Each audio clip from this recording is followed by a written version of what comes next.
Blessed morning guys. Ito na po yung ating nahuling manok kanina. So iluluto na po natin. Ayan, lilinisan ko na po. Ako po ay nagpainit ng tubig para malinisan ko po yung manok. Tatanggalin ko po yung mga balahibo po niya. Ayan, nakikita nyo po. Medyo nalagas nga po yung kanyang balat dahil nasobrahan ko po yung pagbababad. Dahil pag sobra po yung ating pagbabad sa manok dun sa mainit na tubig, ay siguradong malalagas po yung kanyang balat. So, kailangan tamang-tama lang po yung pagbababad po natin sa manok sa mainit na tubig para hindi po malagas yung balat ng manok. Well, anyway, nasa inyo na rin po yan kung paano yan ipababad, no? Tatansyahin nyo na lang din po yan. Pag mahirap pa rin tanggalin ang mga balahibo, pwede ring ibabad po ulit.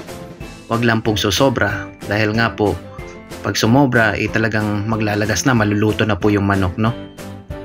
Sa aking tansya, mga 20 to 30 seconds po siguro nababad.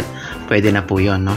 Inugasan ko na po ng tubig para makita ko po yung mga balahibong hindi pa po natatanggal. At isa-isahin ko po yan. Isa-isahin ko pong tanggalin ang balahibo po niyan. Hanggang sa kaliit-liitang balahibo, kailangan ko pong tanggalin yan. Kaya hindi rin po ganong biro magkatay ng native na manok, no? Matrabaho din po mga kaibigan. So, kung may tiyaga, may nilaga, no? So, tama naman po yon. Kaya kailangan po nating tiyagain ang paglilinis ng manok na ito. Dahil in the end, napakasarap naman po nito.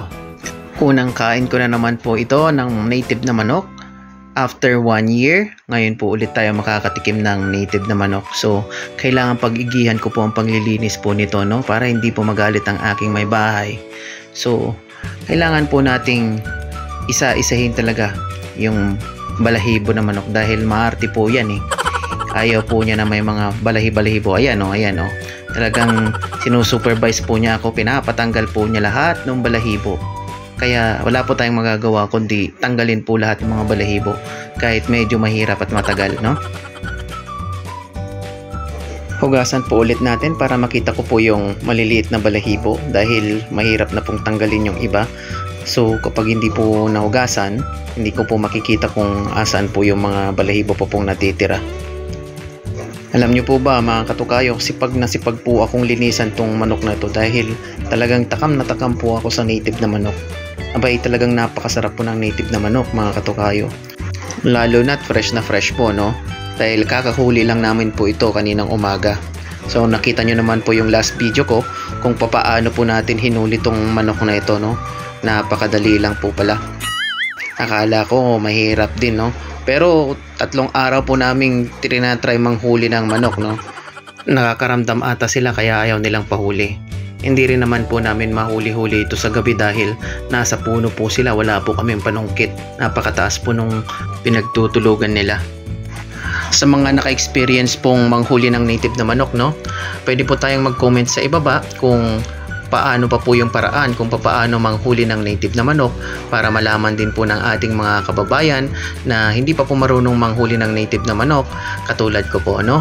So, please like and comment na lang po sa ibaba at pasubscribe na rin po. Maraming salamat. God bless. Ayan, tapos na po tayo mga katukayo. Nalinisan ko na po ang native na manok. Ayan, na double check po tayo ni Mrs.